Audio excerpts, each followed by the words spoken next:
दोस्तों, जैसा कि आप जानते हैं, आज 21 जून 2020 इंटरनेशनल योगा डे है। आज से ठीक पहले, लगभग 5 साल पहले, 21 जून 2015 को इसकी सबसे पहले शुरुआत हुई थी। आज पूरे 5 साल हो गए हैं। पूरा विश्व आज इंटरनेशनल योगा डे को मनाता है। ये एक भारतीय होने के नाते हमारे लिए बड़े ही गर्व की बात है। जैसा कि आप जानते हैं, पूरे विश्व में इस समय कोविड-19 एक पेंडेमिक के रूप में फैला हुआ है। तो इसी वर्ष हमारे माननीय प्रधानमंत्री जी ने ऐसा निर्णय लिया है कि हम योगा अपने घर पर ही मनाएंगे और सुरक्षित रह के मनाएंगे। तो इसी के उपलक्ष्य में मैं आज एक छोटी सी प्रेजेंटेशन प्रस्तुत कर रहा हूँ प्राणायाम के ऊपर। आशा है आप सब इसका पालन करेंगे और घर पर प्राणायाम करेंगे और स्वस्थ रहेंगे। नमस्कार दोस्तों, मेरा नाम है मनीष चौधरी। मैं असिस्टेंट प्रोफेसर हूँ डिपार्टमेंट ऑफ फिजियोलॉजी स्मीमर के अंदर। चलिए प्राणायाम के बारे में जानें।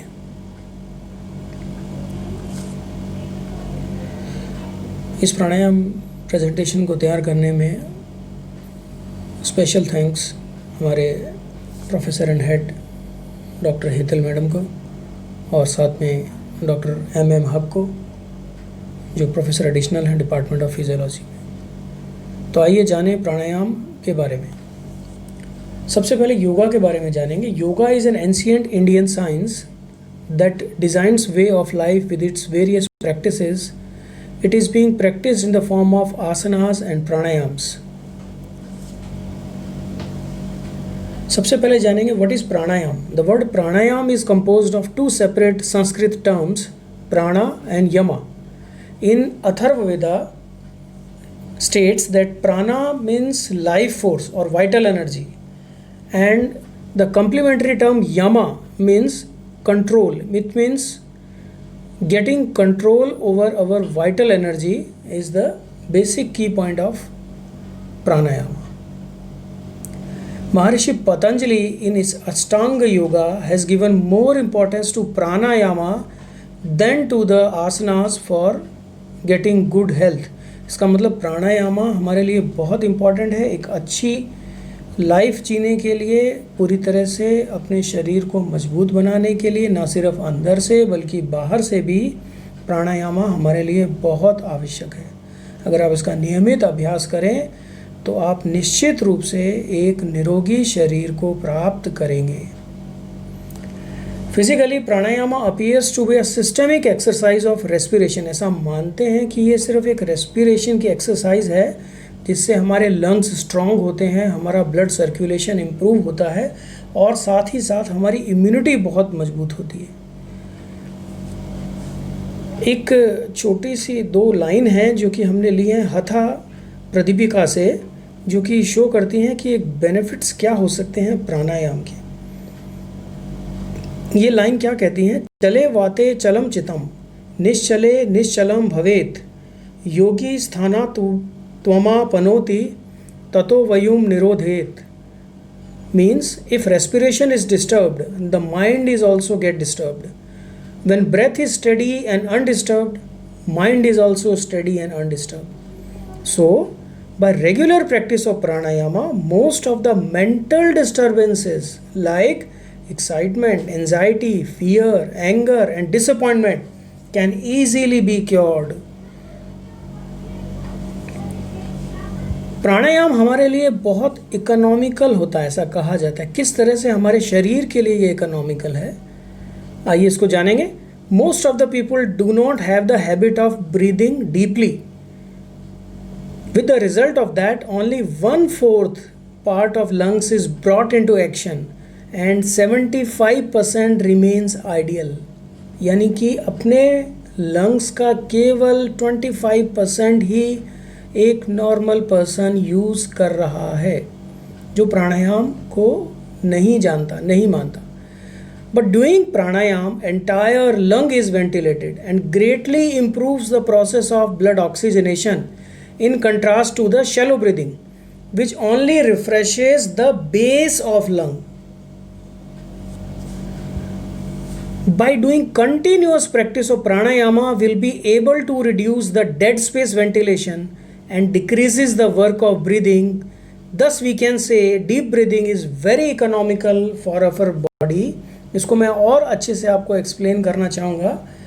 देखिए, एक टाइडल वॉल्यूम एक टर्म होती है जिसमें एक normal person 500 ml amount inspire करता है और 500 ही एक्सपायर्ड आउट करता है।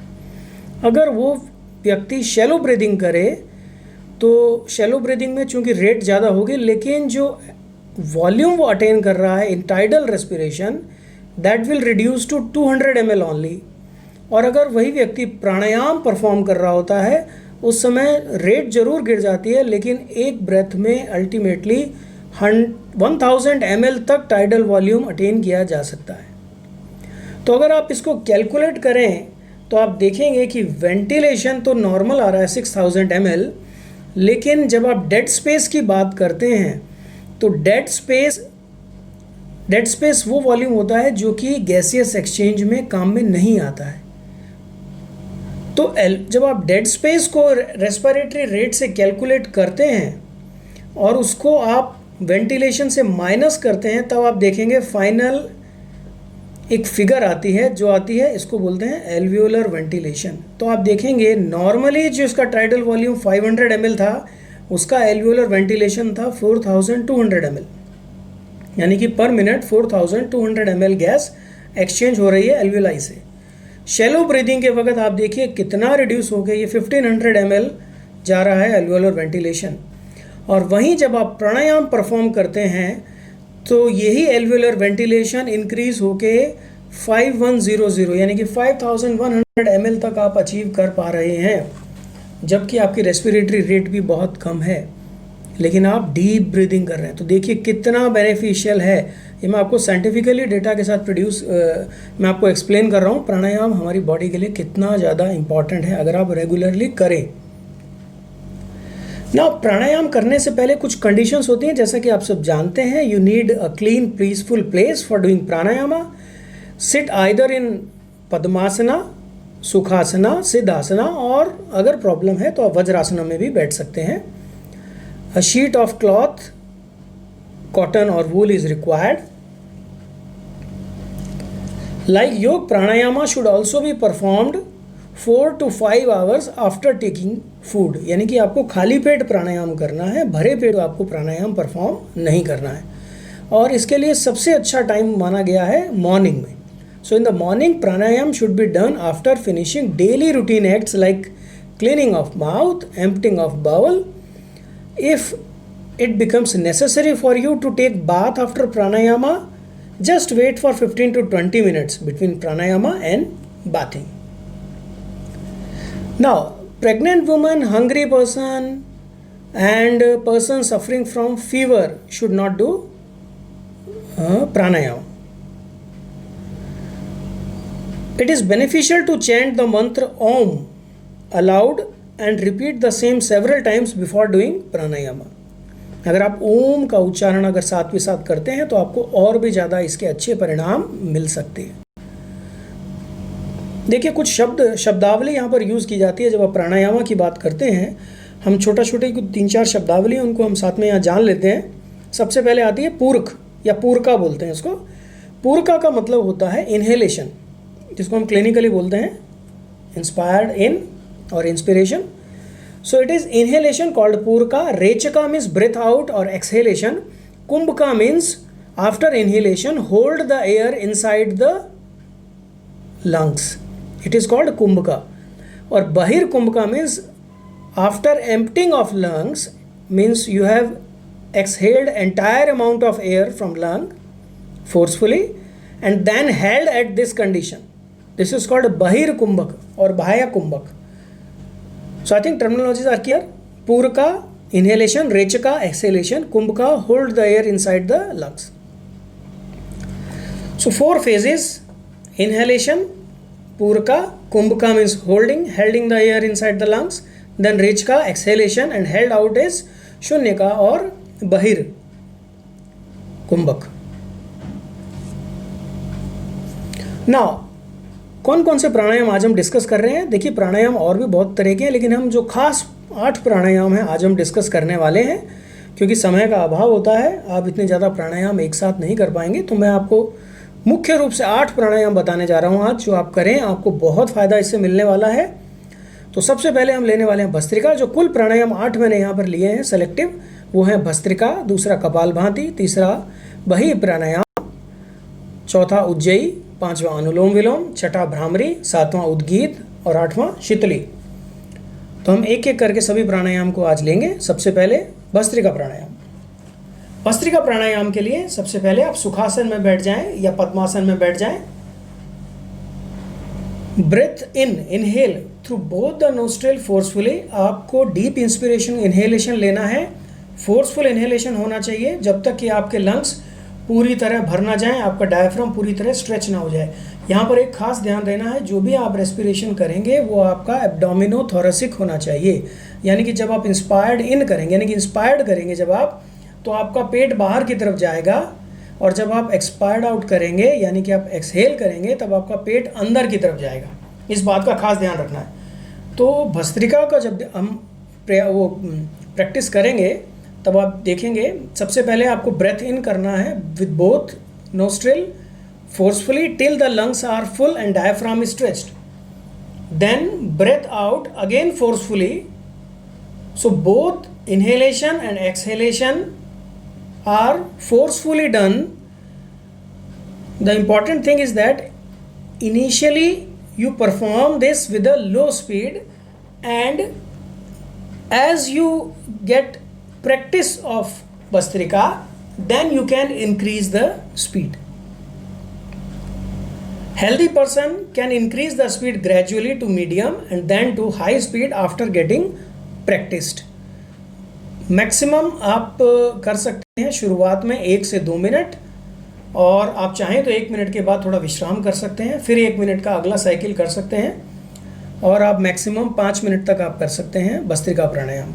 सावधानी ये रखनी है, शुरुआत में आपकी जो रफ्तार है, जो गति है, वो धीमी होनी चाहिए, बाद में आप गति को बढ़ा सकते हैं भस्त्रिका प्राणायाम के लिए।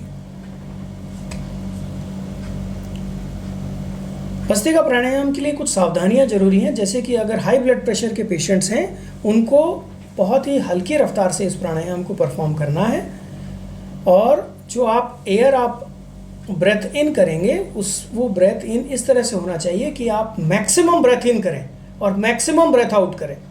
यानी कि आपका डायफ्राम फुल्ली स्ट्रेच होना चाहिए और फुली फोर्स लगाना चाहिए जब आप ब्रेथ आउट करेंगे।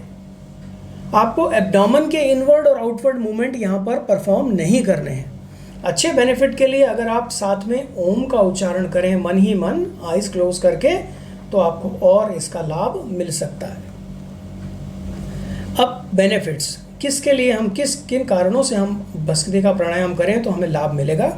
सबसे पहले, it cures all sinus related disorders. It cures cold, cough and asthma. It cures throat related disorders like thyroid and tonsils. It drains excess phlegm from lungs. It oxygenates the blood. It increases the vitality of all the organs and tissues. It strengthens and tones the abdominal region. It calms the mind. It energizes the entire body and mind. Very much beneficial. Bhastrika pranayama आप रोज perform करें इसको। दूसरा प्राणायाम कपालभाति, यह आप लोगों ने TV पर भी बहुत देखा होगा। आदरणीय गुरु स्वामी रामदेव जी भी इसको काफ़ी बताते हैं कपालभाति प्राणायाम को, तो आज इसके बारे में भी जानेंगे। It is also called as skull shining breath. कपाल का मतलब क्या होता है, स्कल, और भाति का मतलब होता है light. This exercise knowns to rejuvenate, refresh and purify your mind and body. It is said that when you practise this pranayama you must visualize a bright white light filling your skull. आपको ऐसा आभास होगा कि आपके अंदर एक प्रकाश, आपकी दिव्य ज्योति आपके कपाल के अंदर प्रवेश कर रही है। ऐसी आपको फीलिंग आएगी जब आप बहुत प्रैक्टिस करेंगे कपालभाति की। इसका मेथड क्या है, मैं बहुत डिटेल में नहीं जा रहा हूँ, हर एक प्राणायाम को बहुत संक्षिप्त में ले रहा हूँ क्योंकि टोटल 8 प्राणायाम मुझको कवर करने हैं आज। तो इसका तरीका क्या है, मेथड क्या है। इन भस्त्रिका प्राणायाम पूरका यानी कि इनहेलेशन और rechaka exhalation are done with the same amount of force in Bhastrika, लेकिन कपालभाति में आपको यहाँ पर याद रखना है कि भस्त्रिका की तरह आपको इनहेलेशन और एक्सहेलेशन सेम रहते हैं जैसे भस्त्रिका में, लेकिन यहाँ पर सिर्फ एक्सहेलेशन ही फोर्सफुल होगा, यानी कि रेचका ही फोर्सफुल रहेगा, इनहेलेशन पैसिव रहेगा। इस बात का खास आपको ध्यान रखना है।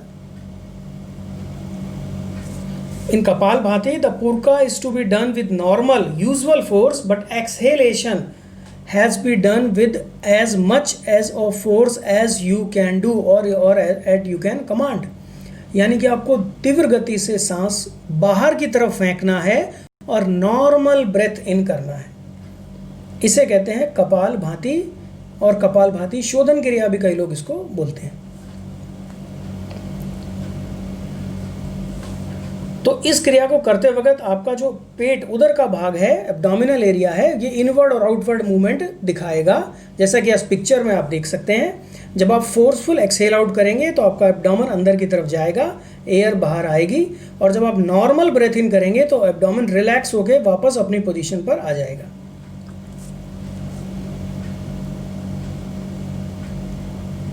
कपालभाति का ड्यूरेशन कितने देर तक आपको करना है? देखिए, इसको शुरू कर सकते हैं आप 3 से 5 मिनट तक, और आप बीच में विश्राम भी कर सकते हैं 3 मिनट के बाद, फिर आप 2 मिनट का अगला साइकिल कर सकते हैं। आपको ड्यूरेशन एक साथ लंबी देर तक नहीं करना है। अगर आपकी प्रैक्टिस बहुत अच्छी हो गई है तो आप धीरे धीरे इसको बढ़ा सकते हैं, 15 मिनट तक भी इसको कर सकते हैं, और एडवांस लेवल पर कुछ पेशेंट्स को under the guidance of yoga guru it can increase up to 30 minutes. लेकिन आपको शुरू में ये 30 मिनट तक परफॉर्म नहीं करना है, आपको धीरे धीरे इसके रफ्तार को भी बढ़ाना है। शुरू में स्लो पेस से करिएगा, धीरे धीरे आप इसकी रफ्तार को बढ़ाइएगा, और ड्यूरेशन को भी आप धीरे धीरे इसको बढ़ाएं। देखिए, अगर आप लाभ की बात करें, फायदों की बात करें, तो एक पूरी लिस्ट आ जाती है कपालभाति के फायदे। कपालभाति करने से आपके अंदर एक हीट जनरेट होती है, जिससे आपके टॉक्सिन्स जो आपके डेली प्रोड्यूस होते हैं वो सब डिसॉल्व हो जाते हैं, और अदर वेस्ट मैटर भी उसके अंदर डिसॉल्व हो जाता है, और ये हीट आप एक्सहेल आउट करते हैं। It improves the functioning of kidney and liver. It removes stress, तनाव को कम करता है। आँखों और उसके चारों ओर जो डार्क सर्किल्स हो जाते हैं इनको भी ये रिड्यूस करता है। ब्लड सर्कुलेशन को इम्प्रूव करता है। आपकी इम्यूनिटी पर बहुत ज़बरदस्त असर करता है। जैसा कि आप देख रहे हैं आजकल कोविड-19 पेंडेमिक चला हुआ है, तो इम्यूनिटी की अक्सर बातें चल रही हैं। तो अगर आप इम्यूनिटी को इम्प्रूव करना चाहते हैं, अपने शरीर की रोग प्रतिरोधक क्षमता को आप अगर बढ़ाना चाहते हैं, तो आप ज़रूर कपालभाति का अभ्यास करिए, आपको इससे ज़रूर लाभ होगा। The method increases your metabolic rate. It helps in reducing the weight. It stimulates your abdominal organ. देखिए, पेट पर यह बहुत ज़बरदस्त प्रभाव करता है, तो आपकी डाइजेशन के अंदर बहुत अच्छा इंपॉर्टेंट रोल है। जिनको गैस रहती है, इंडाइजेशन रहता है, उनके लिए बहुत लाभकारी है। डायबिटीज़ के पेशेंट्स के लिए बहुत लाभकारी है। हमारे ब्रेन को रिजुविनेट करता है, हमारी नर्व्स को एनर्जाइज करता है। आप इसको फील करेंगे, एनर्जाइजेशन को। The process calms your uplift your mind, आपके माइंड को अपलिफ्ट करता है। आप दिन भर तरोताज़ा महसूस करेंगे, आपको एक सेंस ऑफ बैलेंस ये फील करता है। It eliminates the acidity and gas related problem. It strengthen your lungs. It increases their capacity also. Regular practice of kapalbhati activate you and make your face glow radiantly. It improves memory. It improves your concentration power. The practice clears and activates the chakras in your body. It helps curing asthma and sinusitis. It keeps depression at bay and fills you with positivity. तो देखें आप कितने सारे लाभ हैं। आप इसको regular perform करें, लेकिन साथ में आप इसको कुछ सावधानियां भी हैं कपालभाति के लिए। उन सावधानियों को भी आप लोग याद रखें। क्या प्रिकॉशंस हो सकते हैं? Practising Kapalbhati in the morning, empty stomach, खाली पेट ही इसको करना है। Pregnant women should not practise this pranayama. Kapalbhati आपको नहीं करना है अगर आपको स्लिप डिस्क का प्रॉब्लम है, एक्यूट प्रॉब्लम है, या आपको कोई स्टेंट का लगा हुआ है, तो आपको ये नहीं करना है। आप धीरे धीरे करें, बहुत हल्की गति से करें। अगर आपको अल्सर की प्रॉब्लम है तो भी आप इसको प्राणायाम को परफॉर्म ना करें तो बहुत माइल्ड गति से करें। High blood pressure, heart patient भी इसको स्लो पेस से करें और under the guidance of yoga guru. कुछ साइड इफ़ेक्ट्स भी हैं अगर आप इसको गलत तरह से परफॉर्म करते हैं। तो क्या साइड इफ़ेक्ट्स हो सकते हैं? कपालभाति में lead to hypertension and hernia. अगर आप इसको गलत तरह से करें, गलत रफ्तार से करें और लंबे समय तक आप करते रहें तो आपको इसके नुकसान भी हो सकते हैं। इसीलिए कहा जाता है एक अच्छे योग गुरु के संपर्क में रहकर आप प्राणायाम करें तो आपको लाभ मिलेगा, आपको हानि कम से कम होगी। It can cause dizziness and headaches, you may feel vomiting sensation, your mouth can become dry, और साथ में आपको एक्सेसिव पर्स्पिरेशन और सलाइवेशन भी फील हो सकता है अगर आप इसको बहुत तीव्र रफ्तार से करेंगे और बहुत लंबे समय तक करेंगे और थोड़ा गलत परफॉर्म करेंगे, तब ये ऐसा होगा। इसीलिए कहा जाता है कि practitioner should begin it with slow pace and do practice some for couple of days, then go to the advance level. अब तीसरा प्राणायाम परफॉर्म कर रहे हैं बाह्य प्राणायाम। बाह्य प्राणायाम करने के लिए ये एक तरह का बहिर्कुंभक है प्राणायाम है, जो कि मैंने आपको शुरू में आपको 4 बताए थे प्राणायाम के भाग, जिसमें बहिर्कुंभक आपको बताया था, वो वही बहिर्कुंभक है। आपको कंफर्टेबल पोजीशन में बैठना है, सुखासन में या पद्मासन में, आप चाहें तो वज्रासन में भी बैठ सकते हैं। Breathe in through both nostril forcefully, आपको दोनों नोस्ट्रिल से गहरा सांस लेना है जब तक आपके लंग्स पूरी तरह भर नहीं जाते, डायफ्राम फुल्ली स्ट्रेच नहीं हो जाता। Then exhale forcefully entire at once, पूरे के पूरे लंग्स को आपको खाली कर देना है, फोर्सफुली खाली कर देना है। अब आपको गर्दन को फ्लेक्स करना है और ठोड़ी को आपको बिल्कुल आपकी छाती पर लगा देना है, एक तरह का बंद इसको बोलते हैं, और इस बंद का नाम है जलंधर बंद। ये जलंधर बंद आपको लगाना है और एक बंद आपके डायफ्राम लेवल पर लगेगा, यानी कि आपको डायफ्राम को भी स्टैंड स्टिल कर लेना है। इसको हम बोलते हैं उद्यान बंद। और आपका जो पेल्विक फ्लोर है इसको भी आपको स्ट्रांगली कॉन्ट्रैक्टेड रखना है, क्योंकि आपने एयर सारी बाहर निकाल दी है, अब एयर अंदर नहीं अलाउ करनी है आपको, तो आपका पेल्विक फ्लोर भी स्ट्रांगली स्ट्रेंथनली कॉन्ट्रैक्टेड रहेगा। इसको हम बोलते हैं मूलाधार बंद। तो आपको तीनों बंद को टाइटली लगाना है और फिर इसको उस पोजीशन को होल्ड करके रखना है, इसे बोलते हैं बहिर्कुंभक प्राणायाम। जब बहिर्कुंभक आप मैक्सिमम कैपेसिटी तक कर पाएँ, 15 से 20 सेकंड तक आप इसको रोक पाएंगे, आपकी यथाशक्ति के हिसाब से आप इसको बढ़ा भी सकते हैं। उसके बाद slowly inhale while releasing all the bandhaks and start taking the breath in। इसका ड्यूरेशन कितना होना चाहिए? इस साइकिल को आप 3 से 5 बार आप रिपीट कर सकते हैं, इससे ज़्यादा आप ना करें। इसके प्रिकॉशंस हैं, pregnant women should not do practice this pranayam. People whose gland secrete lot of bile, यानी कि जिनको पित्त प्रकृति होती है, वो इस प्राणायाम को परफॉर्म ना करें। हाई ब्लड प्रेशर के पेशेंट इसको अपने योग गुरु के निर्देश के हिसाब से ही प्रैक्टिस करें। इसके लाभ क्या हैं? देखिए, एब्डोमिनल कैविटी पे सबसे ज़बरदस्त इसका लाभ है। आपके स्टमक, पैंक्रियास और liver, spleen, intestine, even prostate and kidney के फंक्शंस को भी ये इम्प्रूव करता है अगर आप अच्छे समय तक इसको, मतलब कई दिनों तक इसका अभ्यास रोज करेंगे।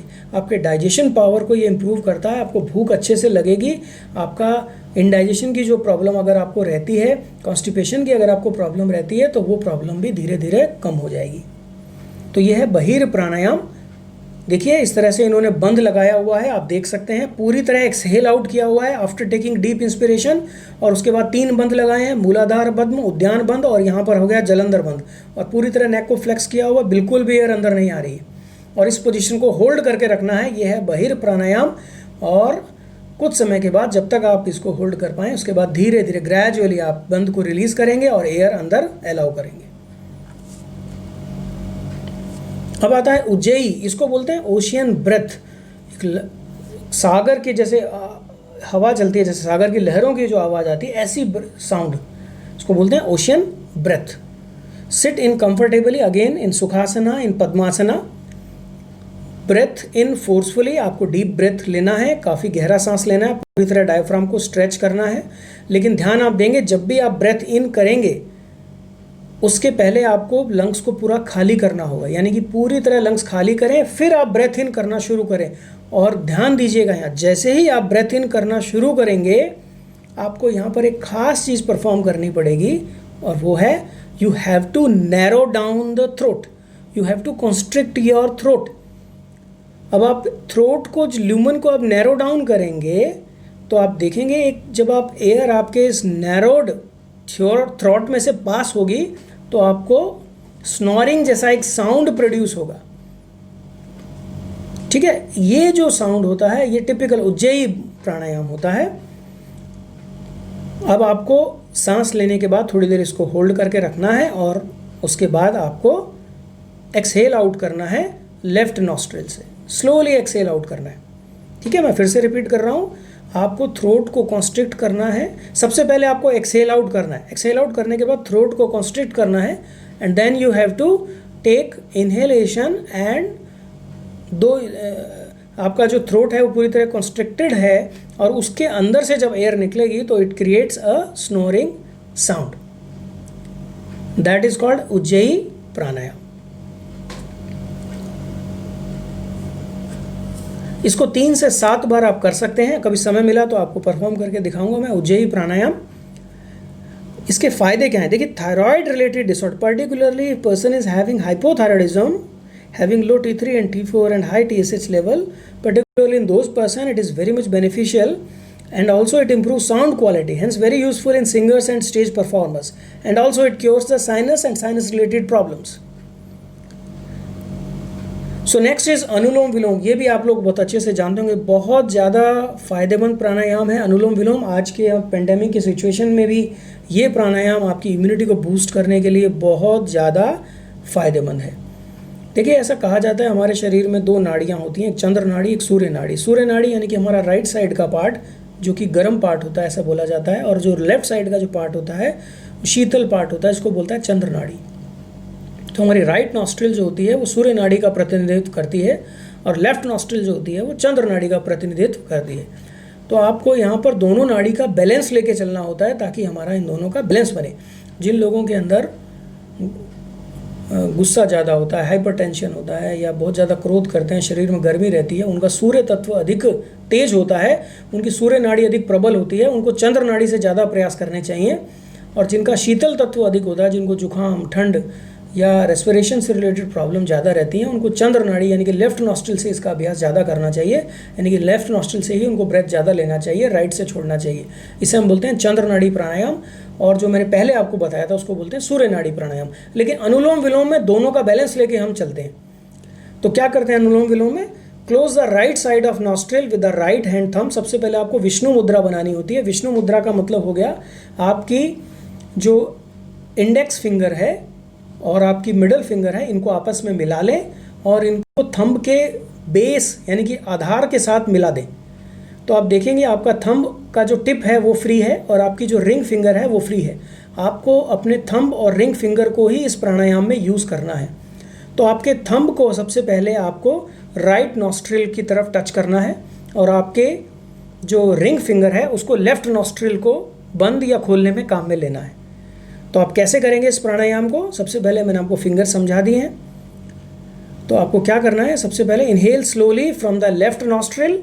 आपको लेफ्ट नॉस्ट्रिल से सबसे पहले इनहेल करना है और कब तक इनहेल करना है? जब तक आपके लंग्स पूरी तरह फूल नहीं जाएं। उसके बाद लेफ्ट नॉस्ट्रिल को क्लोज कर देंगे और थंब को रिलीज कर देंगे यहाँ से, और आपको राइट नॉस्ट्रिल से एक्सहेल आउट करना है। यानी कि हमने लेफ्ट से इनहेल किया और लेफ्ट और राइट से एक्सहेल किया।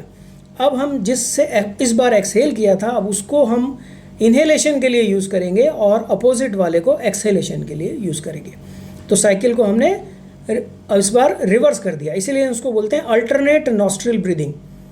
First we take breath from left nostril and released from right, and in second cycle we take breath from right and exhale from left. I think this pranayam is clear to you. This is called alternate nostril breathing और अनुलोम विलोम प्राणायाम।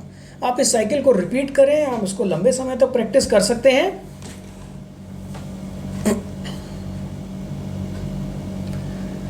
शुरू में आप इसको 3 minute तक करें, उसके बाद आप विश्राम करें, उसके बाद 1 मिनट के विश्राम के बाद फिर से आप इसको रिपीट कर सकते हैं और आप इसको 10 मिनट तक एक दिन में कर सकते हैं। देखिए, इसके भी बहुत ज़्यादा फायदे हैं। जैसे मैंने आपको कपालभाति के बताए थे, अनुलोम विलोम प्राणायाम के भी बहुत लाभ हैं। सबसे इम्पॉर्टेंट लाभ तो हमारी इम्यूनिटी को ये इम्प्रूव करता है। इसके लिए बहुत वरदायी ये प्राणायाम है, इसको ज़रूर अभ्यास करें। आपके हार्ट पर इसका बहुत अच्छा इम्पैक्ट है, जैसे कि blockage of arteries, blockage is removed, gradually it gets removed, arteries becomes clean, making the circulation unimpeded, cholesterol triglyceride इसके लेवल को रिड्यूस करता है, लो डेंसिटी लाइपोप्रोटीन को रिड्यूस करता है, HDL के लेवल को बढ़ाता है और हमारे आर्टरीज, हमारे जो आर्टीरियल चैनल्स हैं उसको ज़्यादा क्लियर बनाता है ताकि हमारा जो ब्लड फ्लो है वो अनइम्पेडेड रहे। अनुलोम विलोम और भी कई चीज़ों में फ़ायदेमंद है, जैसे किसी को वायु दोष होता है, वात दोष बोलते हैं, या किसी को गाउट का प्रॉब्लम है, रूमेटिज्म का प्रॉब्लम है, किसी को यूरिनरी और रिप्रोडक्टिव रिलेटेड इश्यूज़ हैं, उनको भी ये प्राणायाम जरूर करना चाहिए। नेगेटिव थिंकिंग अगर किसी के मन में आती हैं, किसी के मन में कुछ गलत विचार आते हैं, या कुछ डिप्रेशन से रिलेटेड है, या मेंटल डिसऑर्डर हैं, उनको भी ये प्राणायाम बहुत फ़ायदेमंद है, ज़रूर करना चाहिए इसका अभ्यास। और इस प्राणायाम को करने से मनुष्य निर्भय हो जाता है और दिन भर ऊर्जावान बना रहता है। ठीक है, तो आपको इसमें याद रखिएगा, आपको लेफ़्ट नॉस्ट्रिल से शुरू करना है, इनहेल करना है, राइट से आपको छोड़ना है, और नेक्स्ट साइकिल में राइट से आपको इनहेल करना है और लेफ़्ट से छोड़ना है। ये साइकिल आपका रिपीट होता रहना चाहिए। ये है आपका अल्टरनेट नॉस्ट्रिल ब्रीदिंग। शुरू में 3 मिनट तक करिएगा, बाद में आप इसका अभ्यास करते करते आप इसके समय को बढ़ा भी सकते हैं। अब आता है भ्रामरी। भ्रामरी प्राणायाम, इसको बी ब्रेथ भी कहते हैं। आपको हमिंग साउंड जैसा प्रोड्यूस करना होगा इसके अंदर। तो क्या करना है इसके लिए, सबसे पहले सुखासन या पद्मासन में बैठ जाएं, अपनी दोनों आँखों को बंद करें, अपने थम्स को आप कान के जो एक्सटर्नल ईयर है, आपका जो ईयर कैनाल है, वहाँ पर आप दोनों थंब को लगाएंगे। मिडल फिंगर आपकी आंखों के पास रहेगी और 2 फिंगर आपकी जो हैं वो आपके नोज़ के दोनों साइड पे रहेंगी। हल्का सा प्रेशर आपको रखना है और आपको डीप इनहेल करना है। और डीप इनहेल करने के बाद जब तक आपके लंग्स पूरी तरह भर जाएं, डायफ्राम फुल्ली स्ट्रेच हो जाए, उसके बाद what you have to do is close your mouth, begin slowly exhalation, and during exhalation making humming sound of B, like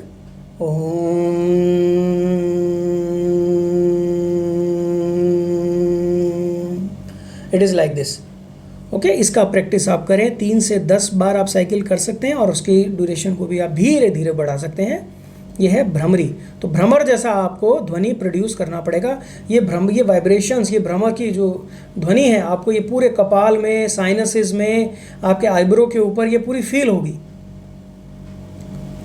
इसके फायदे क्या हैं? With this practice of this pranayama mind become study. It is beneficial in condition like mental tension, agitation, high blood pressure, heart disease etcetera, and it is also useful for meditation. देखिए, मानसिक विकारों के अंदर इस प्राणायाम का ज़बरदस्त प्रभाव है। आप इस प्राणायाम को करके आपको अगर शारीरिक, पर्टिकुलरली अगर आपको मानसिक थकान अगर रहती है, तो वो आपको दूर होने की पूरी संभावना अगर आप भ्रमरी प्राणायाम नित्य रूप से करेंगे। अब आता है उद्गीत प्राणायाम। उद्गीत प्राणायाम बेसिकली ओमकार का जप होता है, जिसको हम उद्गीत प्राणायाम की तरह के करते हैं। इसमें आपको डीप इनहेल करना है। You first take inhalation, deep breathing through both the nostril forcefully till the lungs are fully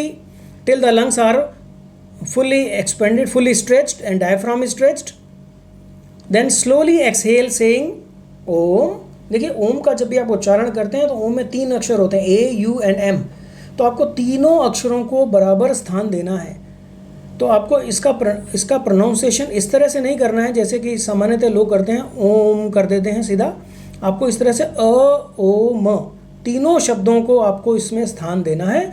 और जब आप एक्सहेल करें आफ्टर टेकिंग डीप ब्रीदिंग, तो इसी तरह से आपको इसका चैंटिंग करना है। तो डीप इनहेल करने के बाद आप आइज़ क्लोज करके आप इस तरह से ओम का उच्चारण करेंगे।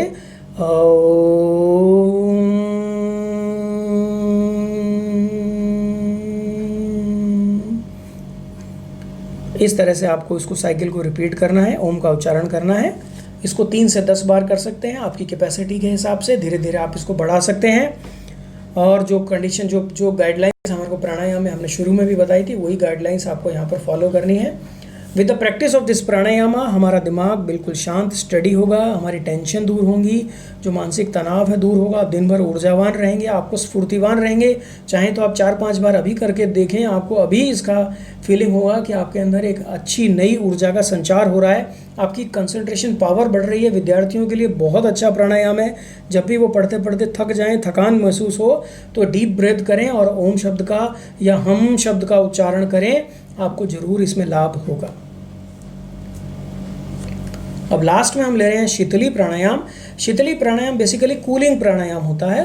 जिन लोगों को बहुत बीएमआर हाई होता है, बॉडी में एक्सेसिव हीट प्रोड्यूस होता है, थायराइड रिलेटेड डिसऑर्डर है, पर्टिकुलरली हाइपरथायरॉयडिज्म है, T3 T4 लेवल हाई है, उन लोगों के लिए ये प्राणायाम बहुत लाभकारी होता है। इस प्राणायाम को हम कूलिंग ब्रेथ भी बोलते हैं, क्योंकि ये एक तरह से शीतल एयर कह सकते हैं, कूल्ड एयर अंदर हमारे शरीर में ब्लो करता है और हमारी एनर्जी जो एक्सेसिव हीट है इसको कम करता है। तो शीतली प्राणायाम में आपको क्या करना होता है, अपने टंग को रोल आउट करना है, बाहर की तरफ निकालना है, दोनों किनारों को फोल्ड करना है टंग के, और एक ट्यूब की फॉर्म बनानी है, एक ट्यूब फॉर्म बनानी है। अब आपको डीप ब्रीथ लेना है, और डीप ब्रीथ इस तरह से होना चाहिए कि आपको सारा ब्रीदिंग जो लें वो मुंह से लें और टंग को टच करता हुआ एयर आपके लंग्स के अंदर जाए। तो जब एयर आपके लंग्स को टच करती हुई लंग्स में जाएगी, that air provides coolness and calmness to the lungs and also to the body. This is called Sheetali pranayama. देखिए फायदे अनेक, बहुत सारे फायदे हैं शीतली प्राणायाम के। एक्सेसिव पित्त की अगर जिनको प्रकृति है उनके लिए बहुत लाभकारी है। जिनको एसिडिटी का प्रॉब्लम होता है उनके लिए बहुत लाभकारी है। एक्सेस हीट को ये कम करता है। जो हमारी जठराग्नि होती है, बहुत ज़्यादा अगर जिनको जठराग्नि होती है उनको ये ऑप्टिमाइज़ करता है, और आपकी हाइपर एसिडिटी को जैसा मैंने बताया उसको भी ये कम करता है। हमारी इन्फ्लेमेटरी स्किन रिएक्शंस होती हैं, कंडीशंस होती हैं, उनको भी ये बहुत हेल्प करता है कम करने में। इन्फ्लामेशंस को कम करता है, हमारे माइंड को सूदेंस बनाता है, सपोर्ट करता है हमारे मेंटल ट्रैंक्विलिटी को, और फीवर को भी रिड्यूस करता है क्योंकि ये कूलिंग प्राणायाम है। और कॉली की पेन होते हैं उनको भी ये रिड्यूस करता है, एनहांस करता है हमारी इम्यूनिटी को, और हमारी एक्सेसिव हंगर को कम करता है, and quells the excessive thirst, जो एक्सेसिव प्यास है। आप अगर प्यासे फील कर रहे हो, आप कभी ट्राई करिएगा शीतली प्राणायाम को, आपको अचानक से ऐसा लगेगा कि मेरी प्यास के अंदर थोड़ी कमी आ गई है, और वो जो एक्सेसिव थर्स्ट है वो रिड्यूस हो गई है। और हमारे ब्लड प्रेशर को ये कम करता है। हाई ब्लड प्रेशर वालों के लिए बहुत लाभदायक है। हाँ, लेकिन अगर लो ब्लड प्रेशर के तो कृपया इस प्राणायाम को ना करें। देखिए कुछ कॉन्ट्राडिक्शन है, जैसे कि मैंने आपको बताया, जो लो ब्लड प्रेशर के लोग हैं वो ये ना करें। जिनको रेस्पिरेटरी डिसऑर्डर है पहले से ही, जिनको शीत प्रकृति है, अस्थमा है, ब्रोंकाइटिस है, एक्सेसिव म्यूकस है, जुकाम ज़्यादा रहता है, ऐसे लोग इस प्राणायाम को ना करें। और जिनको कॉन्स्टिपेशंस भी रहता है, ऐसे लोग इस शीतली प्राणायाम को ना करें। तो हमने आज 8 प्राणायाम आज देखे। मेरी आप सबसे निवेदन है आप इस प्राणायाम को ज़रूर करें।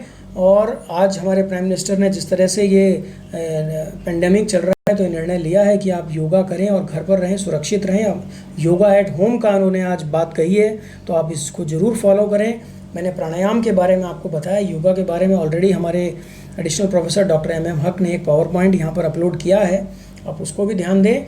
योगा करें, प्राणायाम करें, स्वस्थ रहें और इस पेंडेमिक से दृढ़ता से फाइट करें। सभी लोग फाइट करें, क्योंकि जब तक आपकी इम्यूनिटी अच्छी रहेगी तो आपको डरने की बिल्कुल भी ज़रूरत नहीं है इस पेंडेमिक से। आशा हूँ आपको मेरा प्राणायाम पसंद आएगा, आप ज़रूर इसका अभ्यास करेंगे। धन्यवाद, बहुत बहुत शुक्रिया आप सबका।